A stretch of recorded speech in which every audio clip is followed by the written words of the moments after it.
Welcome to the Grow Your Business podcast. Listen in as we discuss all things business, growth and marketing with business owners, thought leaders and entrepreneurs. And now, here's your host, founder of Roundhouse, the creative agency, Saul Edmonds. Oh, hey everyone, and welcome yet again to the Grow Your Business podcast. I'm speaking with Clate Musk today. Clate, it's fantastic to have you on the podcast. Yeah, great to be with you, Saul. Looking forward to this. Yeah, likewise. Whereabouts are you? I always say at the start of the podcast, so people, because I kind of like to hear it, I guess, and it's nice for people to get a visual. Where are you speaking from today? I'm in Australia. Like most people would know that. I'm in Brisbane, Australia. Where are you? Yeah, I'm in Chandler, Arizona, which is just outside of Phoenix. Right. Nice weather. You know what? Right now it's still blazing hot. We're having the worst heat in October we've ever had. So It's been a very long, hot summer. Yeah. It's getting into the summery weather now in Australia too, but I can't complain. Like it's nice. Yeah, it's nice. You guys. Yeah, you always talk about the weather. People are like, yeah. Well, let's talk about the sort of the weather and the landscape and the climate of small business and, you know, where that meets technology, because that's so I guess before we get into that, for people, like a lot of people probably know who you are and what you do, but for those who don't, could you give everyone just a little bit of a overview of who you are, what you get up to, what you have been up to, and maybe where you're going? Yeah, you bet. So I'm the co-founder and CEO of Keep, K-E-A-P, like Keep Growing. And our software is business automation software that helps small businesses conquer the chaos and challenges that hold them back from growing, and enables them to grow their business more effectively so they can get the money, the time, the freedom that they want from their business. Yeah. So this is, just before the start of the podcast, we were sort of talking a little bit about, just very shortly about the, where those two things meet, like how people have always done business. But these days with CRMs and all the technology that we've got at our fingertips for, you know, optimization, you know, to improve processes. At this point, and this is a pretty broad question, but, you know, I guess being somebody who's created a piece of software that people use and love and helps them do that, the sort of feedback and things that you found over the years from where you started, what you're now doing to where we are now, how do you see that landscape has changed in terms of how people view technology like CRMs? Yeah.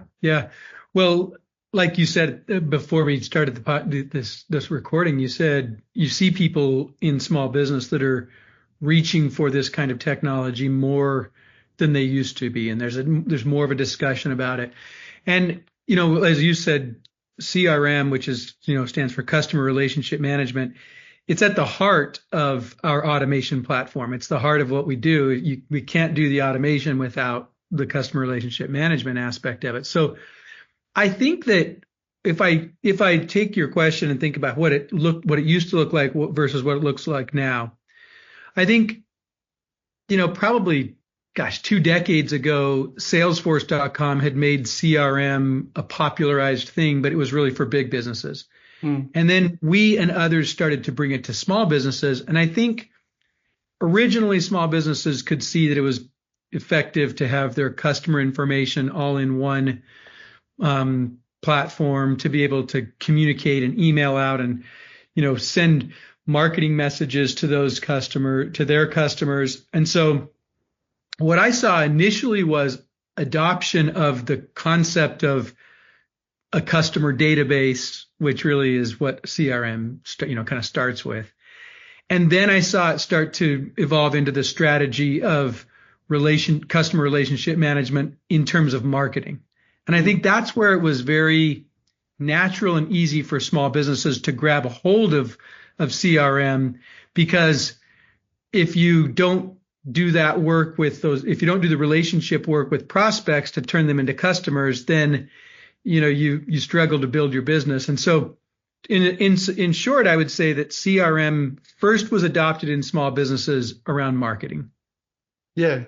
No, that's a great answer. And this is, I guess, from my general explanation, primarily even in my own business of going, I'm going to try this CRM, or my natural inclination, even now when I have particular tools that I use, is I'm always going, even if I don't need to, I'm going, I've heard this, or I'm just going to check it out just cause, just because maybe there's like some, magic bullet there, or like something, or also just natural curiosity, I guess, too. And the thing that I know from talking to other people, and I guess even myself, is that in the early days when I thought of a CRM, it was probably, like, to dumb it down, it was like a fancy contact list, like in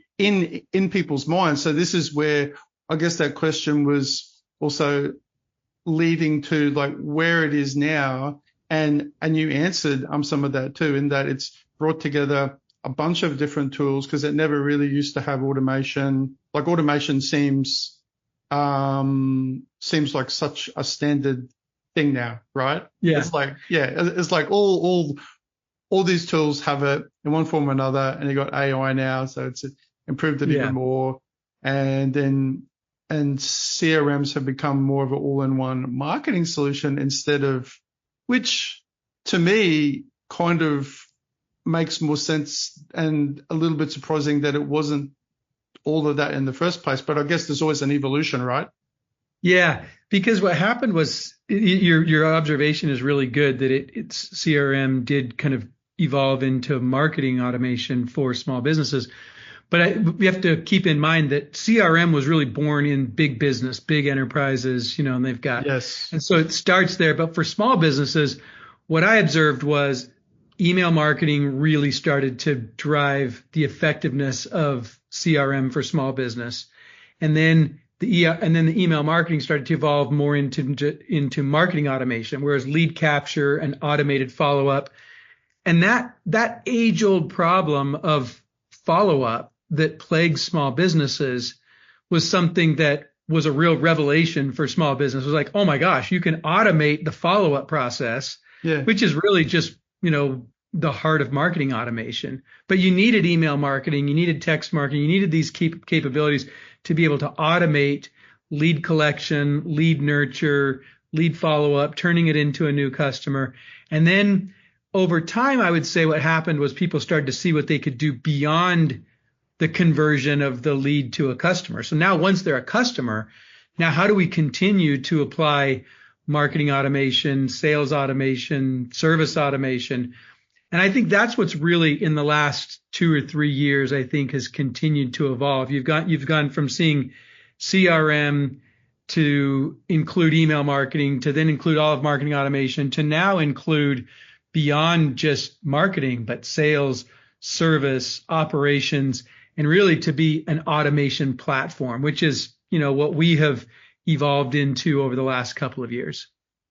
As a person, because you're very big on helping small business, of course, and you've got the book that you co-authored, Conquer the Chaos. And so that was Conquer the Chaos, How to Grow a Successful Small Business Without Going Crazy. Everyone relates to that, right? Everyone's it's the constant thing. I don't think I've ever met, me included, actually, I think there was somebody at a networking group the other day who asked, it was like, who's been, you see a lot, this sort of like, it wasn't like, who's gone crazy? It was like, who's had a meltdown, who's done this? And everyone's like, everyone puts up there, there's like, well, who's going to not? Because at varying level, that's just the nature of small business. So like in our industry too, doing websites, and these worlds are very intertwined these days with CRMs and people thinking completely differently about or not everybody, but many people thinking very differently about how to use their website and this sort of untapped potential. And I guess like my next question is around like all these tools, including web tools and AI and all the like amazing things that Keep can do and all different CRMs.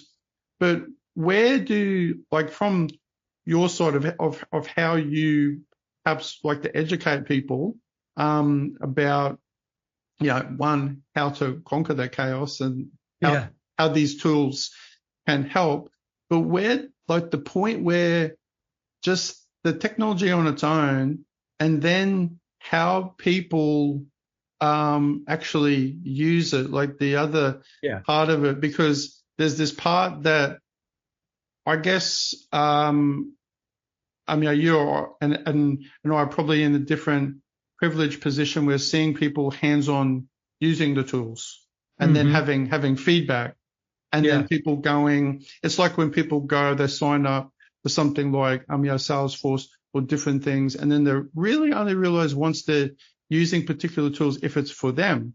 Is it too complex? Is it too big? Do they have, like, they're a sole trader, or they're like a husband and wife team, and they don't actually, like, who's going to actually use it? Who's going to create the sales pipeline? Who's going to nurture the leads? Like, the tool is just a tool.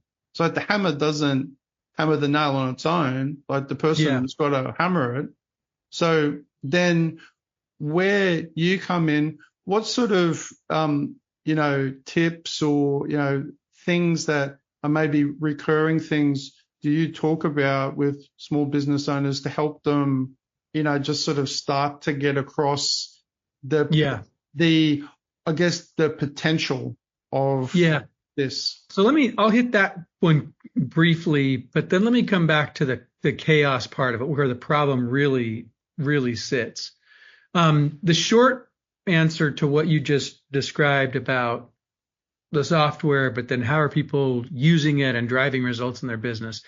I've said this over and over and over, and coming from a software CEO, this might sound kind of odd, but it's not about the software. Yeah. The software it's a tool. And what we say all the time is software plus strategy plus services equals success.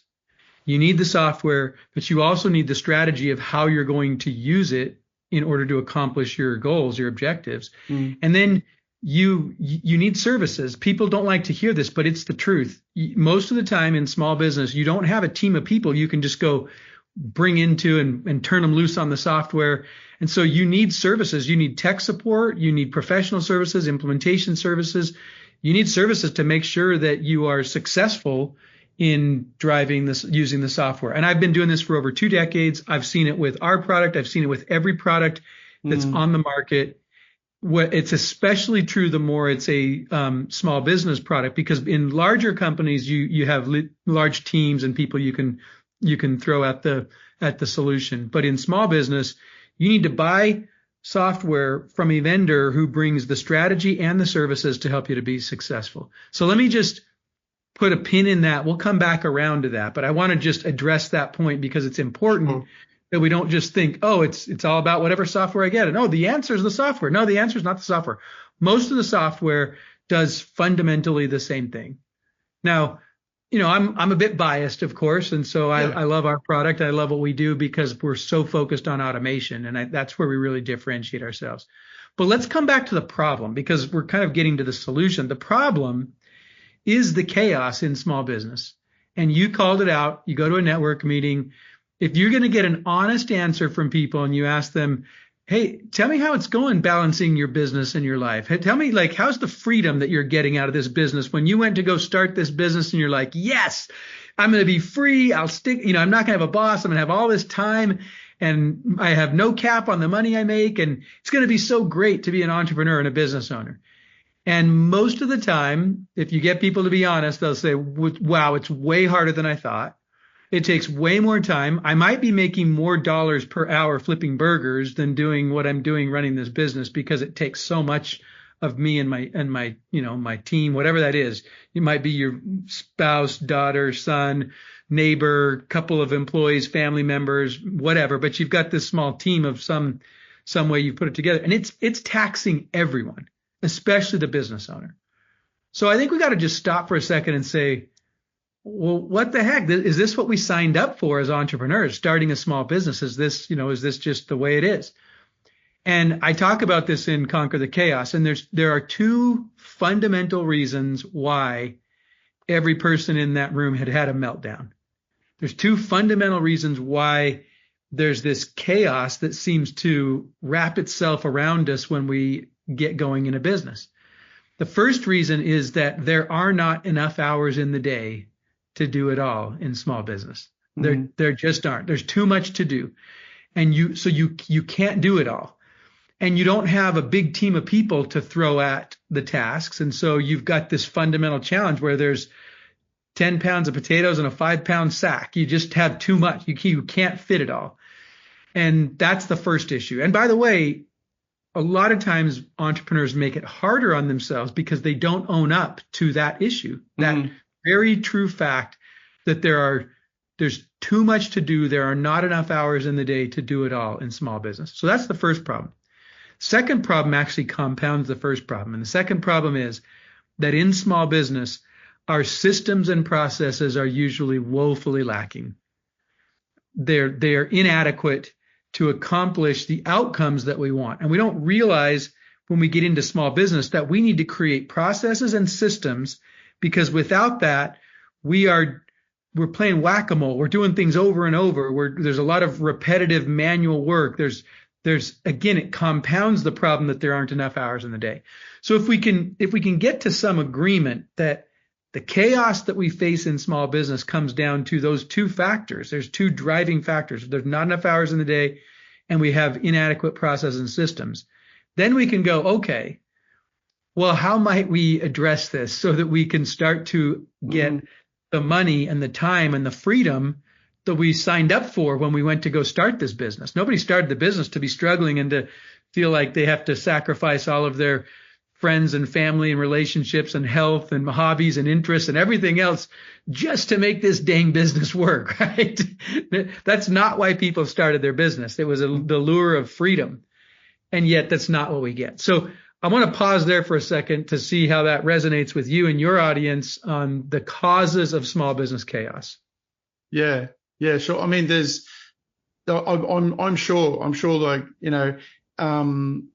like we said earlier, like people that I talk to all the time in completely different industries. And even like when I've been speaking with clients and we have probably, I guess like you, when there's anything, especially these days, that relate to technology, that relates to your business and relates to the management of it, and then your brand, your website, there's different interesting little insights you get into other people's business. You get like a little window like into them. And I always find that incredibly interesting. But what I also find is I find it sort of from a selfish point of view, I kind of find it encouraging in a weird way that I'm not alone, that other people, right. are going, I don't go, oh, wow, that's great. You're going through the same, hard things that I am. It's just kind of like, wow, I'm not the only one, which intellectually, and that's the case, but having that reminder, and then it's what you're saying generally about the chaos. So, I take away sort of very to simplify the general message about what you've just been talking about is that at the heart of it, a good plan is obviously a good strategy generally for your business, which I guess, once again, this isn't rocket science. I'm not saying anything new to people. Everybody knows that a good strategy and a good plan, but is super important, generally for everything, for life, work balance, having things done, probably even the acceptance. This is actually something I was talking to my wife about recently, and we were talking about it actually wasn't work related to Roundhouse. It was like just other things we were doing with this house, and we were like, okay, it's just easier mentally to accept that things are like quite difficult. It's easily because once you kind of accept that and then just go, okay, well, in order for this to even mentally get through, you have to have this element of faith that's going to work out.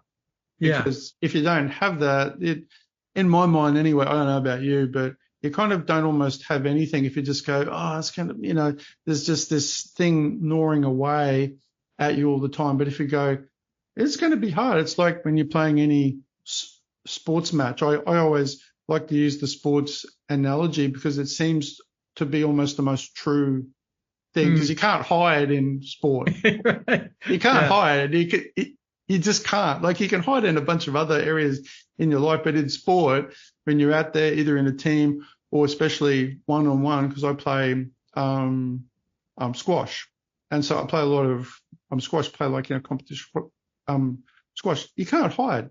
It's there. Stuff happening in real time. You got to deal with it, and it's how you deal with it, even though it's physical activity. The mental side of it of going, this is difficult. Slow your mind down and just accept that, and then work out the plan. And then at least, even if the plan didn't work out, then at least you're better educated for the next match. And like you said, it's confronting the difficulty and having the faith that you're going to prevail. You'll be successful as you take on the challenge. Yeah, to some extent for me anyway. I don't know about sort of you, and maybe these are things you talk about with in helping other business owners. But for me, the acceptance that it's just going to be hard, which in itself is kind of, what does that even mean? For me, that's kind of a powerful thing. It helps me to neutralize the problem at least a little bit. Like it's not, it doesn't solve the problem, obviously, right? Or maybe not the problem, but the thing that needs addressing that's causing the chaos. But it helps a lot. Going like, okay, I know that's here, and instead of what is probably pretty normal for a lot of people to put your head in the sand or do whatever. I mean, that's, I still do that to this day with a bunch of tasks. Like you put it off or you do this, but I'm better at it. Like I don't, I'm not like no angel or perfect when it comes to that. I can tell you right now, like I'm still not great at that, but I know I'm better at it. And especially when I think back to like, oh my gosh, I was so green, like, all these years ago. It's like, was I really like that? I was like, yeah. It's so funny. It's so funny to think about that, but that's everyone. Hey, that's like, sure. And you go, oh, well, I always find that encouraging too. But like with so tell us just a little bit about the book too, because you were the co-author of that. When was that written? And and what was the kind of the impetus for it? Yeah. So my co-founder and I co-authored the book about 14 years ago. And the impetus was we had created marketing automation and we were trying to teach that to the world. We were teaching them, look, you have a system that's broken in your business called follow-up. And that follow-up system needs to be implemented in your business. Otherwise, you're going to keep dropping the leads, the customers, the money and the time is just leaking out of your business like a leaky bucket. And how do you grow a business when you've got a leaky bucket? It's really hard and it's very inefficient. It's very wasteful. And the business owner feels the cost of that. They feel just like they're running on a treadmill and not making any progress because they've got a leaky bucket. Well, what's the leaky bucket? It's that follow-up system that has not been implemented. What happens when a new lead comes in? How do you nurture them to the point that they've raised their hand and now they're a hot prospect? How do you cultivate them through and convert them to a new customer once they become it's just that follow-up system. So that was the impetus. We had created CRM and marketing automation. And then a couple of years ago, we said, you know what, now we've kind of evolved and turned it into business automation, and we should write an update to the book. And I went to my business partner and I said, hey, Scott, let's do a revised edition. This was maybe 18 months ago. And I said, we've done now it's not just marketing automation, it's sales automation and service automation and operations. It's like an automation platform for your entire business. He's like, yeah, I think that's a great idea. Why don't you do that?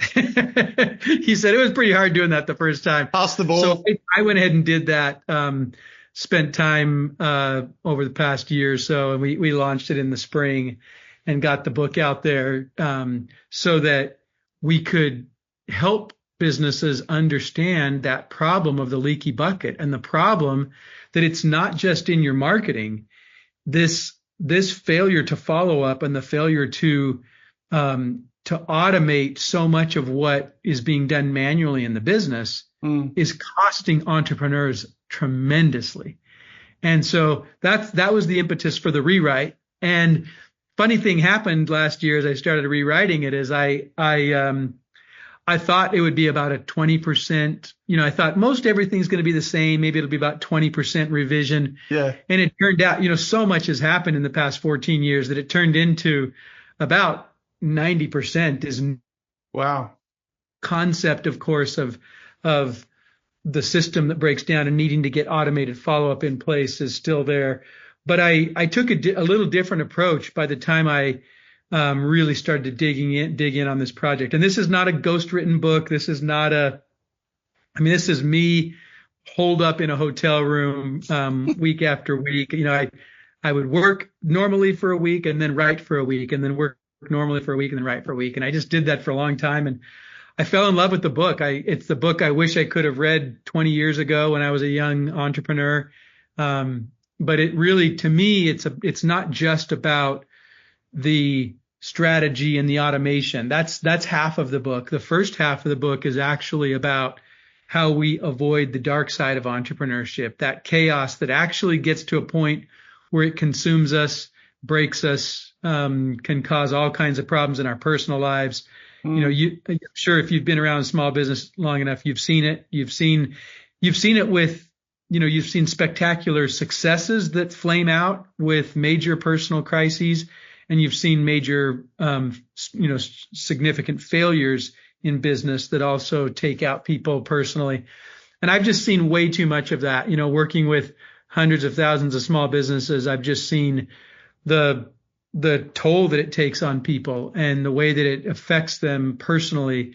And so I wrote the book this time after having practiced and worked on it and coached and taught and served entrepreneurs. And so the book is, you called out the first edition, which was how to conquer the chaos, how to grow a successful small business without going crazy. The second edition is Conquer the Chaos, the 6 keys to success for entrepreneurs. And so it's literally a decade and a half later after practicing, serving, observing, and it's 3 keys are personal keys and 3 keys are business keys. And it's those 6 keys that go together to create my definition of success, which is balanced growth in your business and personal life. Isn't it funny? That sounds fantastic. And I'll just have a secondary question after this one, because as you were saying things, I was like, I have something specific to ask, but like, how many? No, actually, I will ask the other one first, because it's when you're writing the book, rewriting the book. Did you have any particular, I guess, light bulb moments about, like, instead of going, from the perspective of rewriting it to update what's currently happening, did you have any different unexpected realizations about things as you're writing it during that process? Yeah, in particular on the personal side, what happened was I'm kind of I'm just a junkie for personal development, coaching, learning programs. I've done tons of them over the years. And what happened was, I've never really taught the personal aspects of it in entrepreneurship. I teach the leadership, I teach the automation, I teach the strategy, which are the three keys on the business side. But I've never really taught the life vision, the rhythm of execution. And so I had done a bunch of things around teaching mindset, but what evolved in the rewrite was this personal side of it and the keys to success that I've experienced and that I've observed in others on the personal side. And it really came from just all kinds of different programs and seminars and events and coaching sessions and mastermind groups that I've done and invested in over the years. And I think what happened was I realized I have a lot of passion for teaching that. And I had been doing it ad hoc. Entrepreneurs would come seek me out for advice and I would teach them this stuff, but I didn't really ever codify it and put it into a book. And so that was the real realization for me, was it really pushed me to synthesize the things that I had practiced and learned and seen as being effective in the lives of entrepreneurs from a personal standpoint. And that was a lot of fun. And so in the original book, I talked about mindset, but I didn't go deep into how you actually turn that mindset into a life vision, not a business vision, a life vision. And then how do you actually execute that life vision that serves your business and serves your personal life and brings it all together? And so that was a really fun aspect of doing the rewrite. Yeah. And I guess the question comes from a point of hearing a lot of other people, some of whom are business coaches or other people in probably similar positions to yourself, where you hit sort of a point, maybe it's a life thing or career thing, or a life and career thing, is you have certain realizations about things in general, which is, I guess, predominantly based on just experience and just reflection and going. And then, but the common thread which is, I guess, a little bit the advantage, which I only now know upon reflection about having the podcast, is that a common thread, and I've said this before on the podcast, and I find it really, really interesting. It's become more of a curiosity to me as time goes on, talking to people like yourself and other coaches, or just other people in all sorts of different industries, who come to a point, and the common thread is that everyone comes to a certain point of having a stronger and stronger and stronger urge to help other people. Mm-hmm. There's this common thread, and I thought, wow. And I mean, I think I sort of knew that anyway, because people have and the journey for many, not everyone, but with many people, they're very high performing people, very successful in a certain area. They burn out, things crash and burn, and then they're kind of like reborn like a phoenix in like a new version of themselves through the fire, almost like, not quite literally, and that's a common thread. And or in one form or another. It's not like, to one extreme, but at varying degrees of this common thread. And I thought that's really interesting, because it comes up time and time again in the podcast. Yeah. And it's only because then I've sort of had the podcast, and I have this sort of interesting point to be able to talk to people about their stories. And I'm going, there's something in that. There's there's this natural urge for, I feel like, most people who obviously this entrepreneurial journey, then there's this natural urge to give back and help. Plus then they're entrepreneurs, so they turn it into like a way to earn a living, which is great. But to do that, and I was like, that is really great. Like I really, that always makes me, it's hard to put into words, but always is kind of comforting that is a natural urge then that I see people having. Yeah. And definitely was true for me. I turned 50, and that was kind of an impetus. It was the combination of evolving our software from marketing automation to business automation and turning 50. And those two things just caused me to want to rewrite the book. And it was like, we've learned so much. I want to teach. And I think that natural tendency you're calling out is very ingrained in entrepreneurs. I think it's true of human beings, but especially in entrepreneurs. I think we have a desire to serve. And then once we learn a bunch of stuff, it's like, well, now I want to go teach this and help other entrepreneurs. And so we see the same thing in our customer base all the time. We see people that'll use our product in their industry, and then they'll come to us and they'll say, hey, I want to package up everything I've done and take it to other people in my industry. And we actually see it so commonly that we recently created what we call Solution Launchpad that enables our customers and partners to package everything up for their audience, whether that's their industry or their membership or their geographic location, whatever their specialty is, enabling them to embed that specialty into a special edition of our product that they can then go take to their customers. So we see that same tendency, and we have created software adaptations to make that possible for people to go teach it. That's really interesting. And you see that manifestation too on things like YouTube and everywhere online, where people are going, okay, I'm passionate about something. It could be like anything. And they make some video about it or series of videos, and they start off, in their own entrepreneurial way going, or how am I going to do this? Like, does it have to look professional? And then next thing you know, and then they get a bit better, and then a bit more practice, and they get better. Next thing you know, they've got like 100,000 followers. And I've seen that across all, things that I'm generally interested in, learning how to lay a floating floor. I remember like years ago when it was incredibly helpful from someone that I didn't know. And I've often reflected on that particular time, because it was the first time I did some more bigger scale, serious handyman sort of thing. And I was really proud of myself.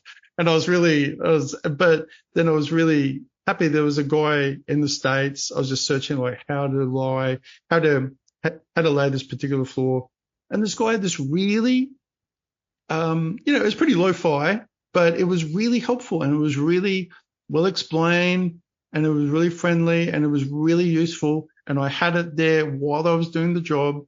And I was like, that's a great other manifestation of that general tendency we're talking about, of people just wanting to assist each other for the betterment. Obviously, I mean, not everyone always thinks about it in these terms when they're doing it. They're just like, I want to do it, and and then I get to get some income from YouTube, blah, blah, blah. But ultimately, the passion behind it is what drives it, right? Right. Totally. And then you've got, it becomes magnetic. Yeah. So where to, like, it at this point with you and Keep and all the things you've been speaking about, what do you see for the current and then for the future for your industry? I guess it's like everybody's industry in a way, like CRMs, isn't it? In a funny way, it sort of is. Where do you see that going now that you've got CRMs? You've got this sort of interesting evolution of email marketing now, which we could speak about sort of separately then too, about where that meets automation, where that meets marketing, and then the introduction now of tools like AI. How do you see those tools working to enhance all these core things we've been speaking about, the potential for that? Yeah, it's a really interesting, when you look out into the future, you kind of see where it is now and how things have been coming together, and then how that plays out in the future. It's a really interesting combination on the one hand of automation and AI, and on the other hand of personalization and relationships. And you think about it, AI is not relationship. It's a simulated relationship. And automation is not personalization, but it can be done in a way. So what I see is the convergence of these two things, automation and AI on the one hand, and personalization and relationships on the other hand, and learning to use those and we're putting those capabilities into our product. A lot of CRM providers are doing this, but it's really teaching people to teaching customers and practitioners of this stuff to bring this all together around that relationship, around personalization, instead of just automating and applying AI in a way that doesn't actually address the human craving of personalization and relationship. And so that's what I see is those things coming together. And certainly there will be more and more capabilities around automation and around AI, but the big winners will apply that in personalization, relationship building, because that will never change. Business is relationships. And especially in small business, you think about the big difference between small business and big business, it is personal. That's what makes small business different. And so how do you leverage automation and AI to create those personal relationships that enable you to differentiate yourself as a small business from larger competitors? Yeah. I think that's a really key point. And I've observed too, for the most part, I feel like most people, even people who wouldn't consider themselves to be, tech savvy, or, I'm not into this, or I'm not into tech stuff or whatever. I've found most people in business generally, or people, have a pretty good nose for things that aren't authentic. Like some people better than other people. And and I guess where I'm getting with that is generally things on the internet, like, it's usually blatantly obvious, although in early days with stock photography and just general use of that, because people are more, and I feel my personal theory is it's just like osmosis. People absorb information and they don't really think about it, but just one day they wake up and they're like, oh, actually, I kind of know what's, it's just from their vast exposure to information, of which is at unprecedented sort of scale these days, without people even realizing it. They're just absorbing like information, and they're going, this is real, this is, and with AI now too, and with, different things that are very powerful tools to simulate, human relationship, related things, content. That's, I found even now talking to people, which I find curious, because on one hand, I would expect you to be more of an expert or more exposed to realize this, but to talk to enough people to go, oh, yeah, there's just something, they can't pinpoint it, but there's something a bit off with something, like it's written well, but it doesn't sound right. Therefore, straight away, and I was like, oh, interesting. People actually have a pretty strong nose for that. Yeah. So it gets back to your point of like these are great tools, but they're tools that at the heart of it is good strategy, good human thinking, because that's ultimately what it's all about, right? Of course. Yep. That's why we're doing all this, and to use these like great tools that you've made, to enhance things and make, ideally people's life less chaotic, and to bring sort of to help, because they're not like a magic bullet on their own.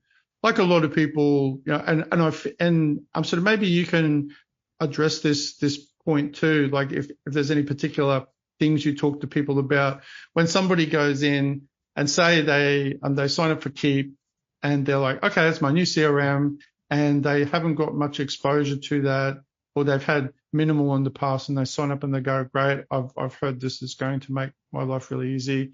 And then they get really disappointed when it doesn't, because they don't have like any sort of strategy around it or any plan. It's like, working into any particular activity for the first time and expect a certain outcome, and because you haven't got whatever you need to have at least a good starting outcome, it's probably going to not work out well, right? Yeah. And that's maybe like exacerbated even more with something like a CRM. So when is there an important series of things that you do more than you used to now for like an onboarding process with people to help them with all that? Yeah, it's a great point. You kind of jumped right to one of the pain points that where the this problem manifests itself. The problem is that people think that you buy the software and it produces all the results that you want. And in small business with an automation platform, that's just not the case. We have pre-built automations that you can load so that you don't have to build everything from scratch. But you have to have a strategy of what you're trying to do in your business, and you have to have some services to help you connect that all together and make the strategy work. And just go back to my point of automation and AI on the one hand and personalization and relationship on the other hand. You can't just, as a customer of small business, you can't just say, well, you just go make that relationship work for me. Well, hold on, it's your relationship, right? Imagine in your marriage if you just said, hey, let me just hire somebody to come and make this relationship work better for me. Like surely there's a service where you can just do it. No, like it's your relationship. These are your relationships in business. And so the business owner and team must work with the software provider to at least articulate what do we want this relationship to be. And then once you articulate that, then you can say, oh, okay, well, here's how we'll go about doing that. We'll use this automation here and that automation there. We'll use this other automation over there. And we'll make sure that the follow-up strategy follows this type of sequence. But without some input from the business owner that says, here's how I want my relationships to go in business, why would we think that buying a piece of software is going to solve that relationship problem? It's just not realistic. And yet it is 9 times out of 10, it is the mindset that software buyers have in small business. They think, I'm buying CRM and there you go. Well, wait, you're buying relationships, but only you can decide what you want that relationship to be. So what we do, to jump right to your point, in the implementation process, we have a series of one-on-one conversations with the business owner to articulate and draw out of them the strategy. And we have lots of ideas and suggestions. Hey, here's what works for so-and-so, and here's what works for other people like you. But those questions have to be answered by the business owner or by the business strategist, whoever it is that's implementing the software on the customer side in cooperation with us from the software vendor side. So we partner with the customer, with our customer, to say, okay, we've got the software for you, and it is the best automation platform to help small businesses grow. I may be slightly biased, but it's true.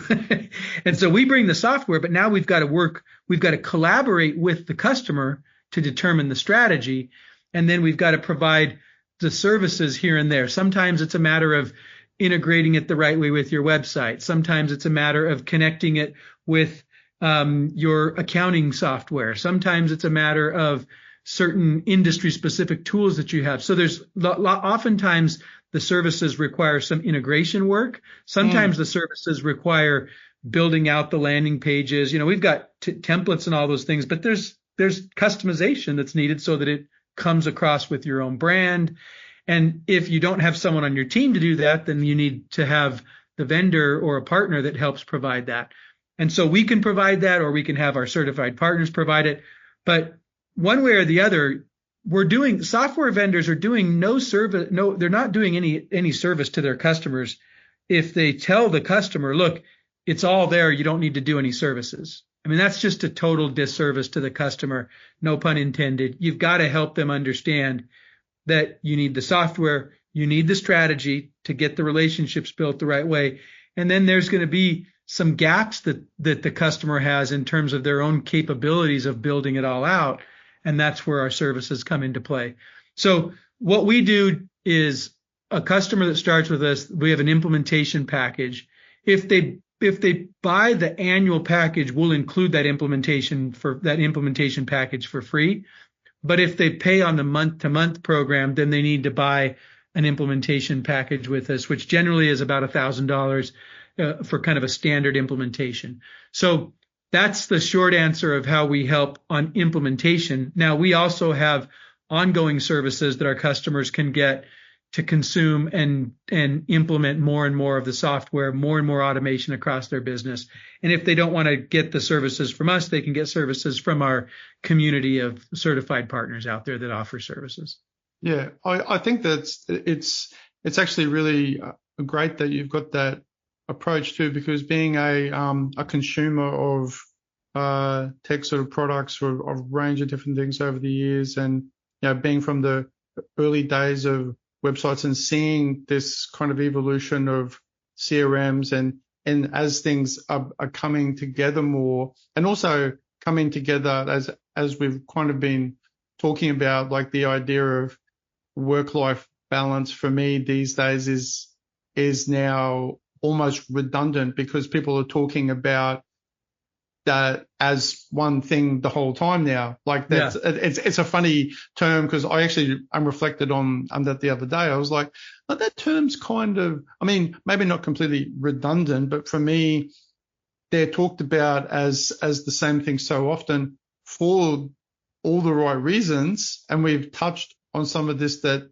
you should never in some ways have been talking about them as separate things, because they're always integrated. But like that and technology and this merger of things in a way, and you addressing that point, which for me has always been a key thing in my mind, and it's a key weak spot for probably not just for CRMs, but for most technology for people. And it's why there's probably tens of thousands or maybe even hundreds of thousands of websites out there that are sitting sad and lonely, and nobody edits them. And I generally theorize it's not because people can't do it. It's because people haven't had support. They haven't had. That's a key thing, and that's actually why we always just go, hey, we just offer as part of it. If you need, like, we'll show you how to do it. If you need a hand, we're there to help you. So you've got support. You've got ongoing support. That's the key thing. Is like doing it is another thing, and then having a buddy, support, help, someone there that to support you and address those things we've been talking about is like a key thing. But like I think that human-centered sort of approach for your product and service for people is wonderful. It does seem, I mean, I haven't tested every CRM on the planet, obviously, but I've used a bunch, and that does seem a bit more unique, because I've gone through, because you do trials and things, and I do. I'm like I said earlier, like I just do that for the hell of it often, just to see what's out there. Yeah. And I do, often come across that, it's probably not even, it's not intentional, but people don't have that approach. They haven't addressed that pain point.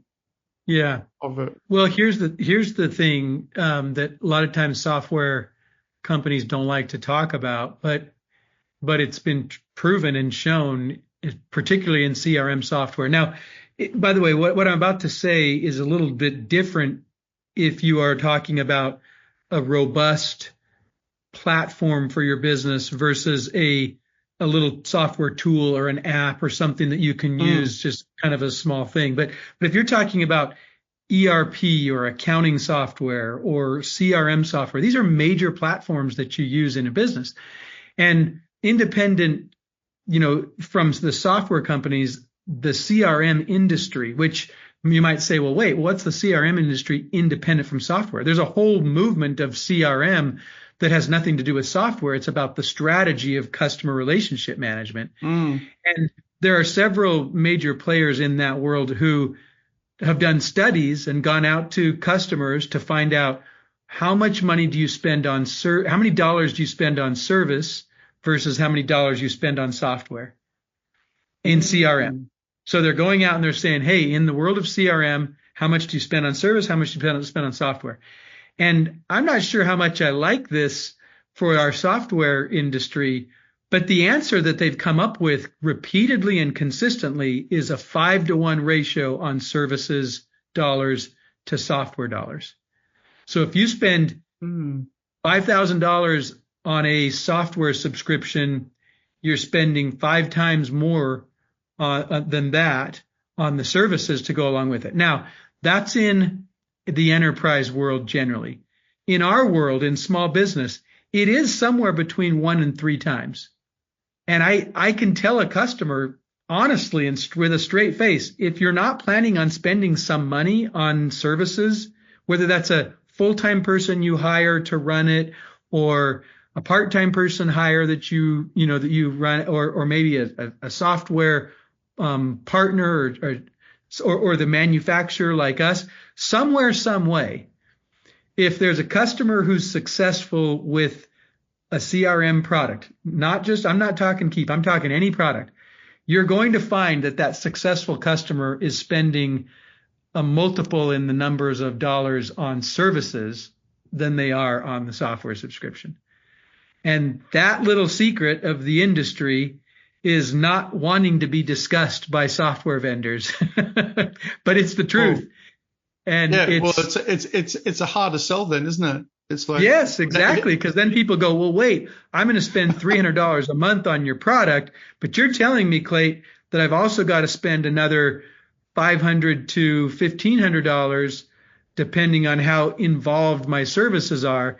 And my answer is you don't have to, but if you want to be wildly successful with the software, you do need to spend more money on services. And that's just the truth. And so, we look at our customers, and the most successful customers, they've either got, and it's not just with us, you see this all across CRM, but software CEOs don't want to talk about it because it makes the sale harder.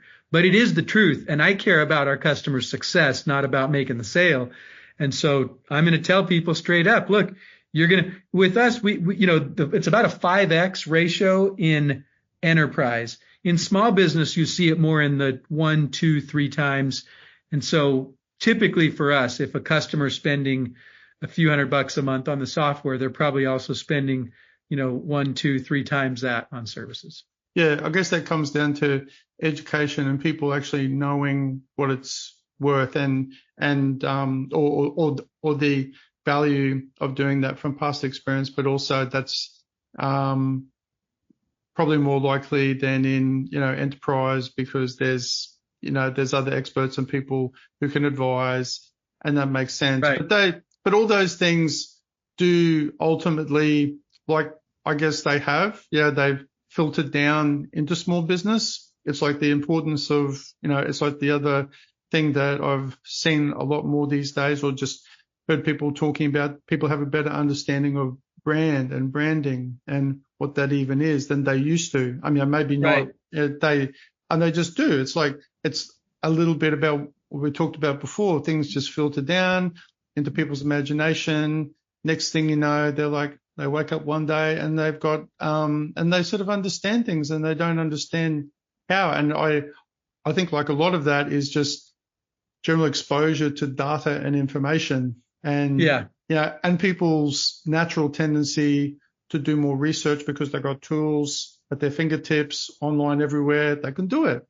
But I think for the most part, in the trade-off between negative impacts of, exposure to the internet, etc., I feel like for the most part, the advantages, especially when it comes to people researching and educating, is greater.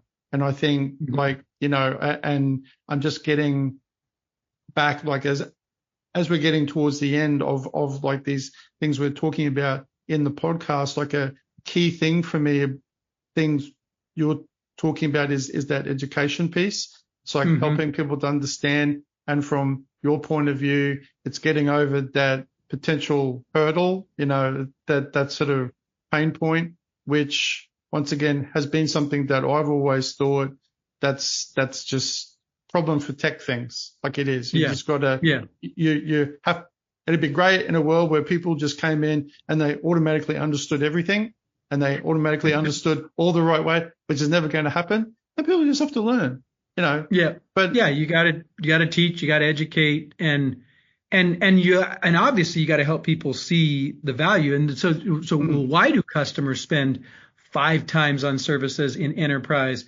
and 1, 2, 3 times on services in small business? Well, it's because if you're trying to grow a small business and you got all these leaks in your system and you spend let's say you're doing $500,000 a year in revenue and you spend $300 a month on our software product. Well, why wouldn't you spend an extra $500 and grow so that you can grow your business from $500,000 a year to $750,000 the next year and $1 million the year after that? I mean, the value is there. That's why people end up doing it. They don't realize they need to do it up front, but then they realize, oh, yeah, when I put a little bit more skin in the game on this, I can plug the holes in my leaky bucket. I can grow the business. And that's what I want. I want to grow the business. So you start to go, well, yeah, would I spend a dime to get a dollar? Yeah, I'll do that. I think that makes good sense. Let's go ahead and do that. Even though I thought it was going to be a nickel, I'm happy to spend a dime if I'm going to get the dollar. And that's just part of what, successful small businesses learn. And unfortunately, in small business early on, you tend to not realize that that's the investment you have to make in order to grow. And so, we're helping people see that, but one success story at a time, people start to realize that's the way it works, and they say, "Hey, sign me up." Absolutely, yeah. It's a process. It's the acceptance of the process, and I'm like you were saying, like you start off and heaps of people can't do it. They don't have the funds to do it. But then, at least even when that is the case, because we work with a lot of people who are just starting their business too, from startups, mid-size, all through. And the one thing that I always like seeing too is actually seeing that change. Like that's always kind of it's the best. Yeah, I guess because that's actually probably the most. If I was to reflect on it, like it's probably one of the most exciting things when we've had a client who came to us and went, oh, I don't know this or this, and we're had a little bit more experience, and we've been able to go, even questions like, what do I use for accounting software? And I'm like, well, we use Xero. You could use that. Simple things. It's not always like big rocket science sort of revelations, but just then seeing people, and then some years down the track, they've grown their business. They've got a couple of employees. Right. That's really cool. Like and it's because I see our own story then in that too, and like we're all sort of really helping each other out at the end of the day. Like we're trading services, but like as a I guess as we're sort of at the pointy end of the podcast, I'd like to ask you, Clate, have you got, say, a particular it doesn't have to be a quote, or sort of some particular individual message or thing that you'd like to leave people with, either from the book or a famous person or at the heart of small business is the challenge of follow-up. And I say all the time, the fortune is in the follow-up. When you follow up more, you sell more. When you follow up more, you get greater repeat sales, greater profit. Most profit in small businesses comes from post-sale. It's the reviews, the referrals, and the repeat business. I say these are the 3 R's of profit. And they say there's 1 R in profit. No, there's 3. Reviews, referrals, repeat business. Those are the 3 R's of profit. That's where most profit comes in small business.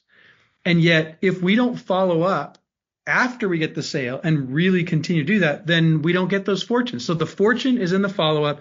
It's true in the marketing process, the sales process, the service process, all across the customer life cycle. If people will just remember the fortunes in the follow-up, don't worry if you get it exactly right. Just do more follow-up and you're going to grow your business. And then you start to realize, oh, well, to do more follow-up, I need to systematize this. I need to put an automation platform in place. That's obviously what we do. That's great. It's a great, simple, but ultimately that's 100%. That's an ultimate truth, really, isn't it? It's like it's easier too. It's easier, and especially with existing clients, and it's not just for that individual sale. It's just keeping. I think at the heart of it, for me, that feels like there's an even further underlying message to that, which is communication. It's like, keeping, it's like you're following up. Well, what's that about? That's actually about just keeping in touch. Keeping the relationship going. That's right. Yeah, it's actually just about like, hey, we're here to do this, or here's something to help you. It doesn't have to be like, it's not, even always like, hey, we've got something to sell you. It's like, hey, here's something.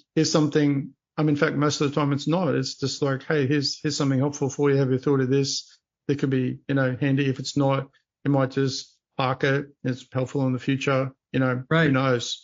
But it's just that this is great. And how do people best find out more about like you and the book, and then Keep? Like, where do they go online? How do they find out about you? They can go to conquerthechaosbook.com to get a copy of the book, or they can go, if they want to learn more about kind of plugging the holes in their leaky bucket, they can go to keep.com/playbook, where we basically help a business get a playbook for growth in their business, how to plug the holes in the leaky bucket. So keep.com, KEAP.com/playbook. If you want to plug the holes in your business and grow it.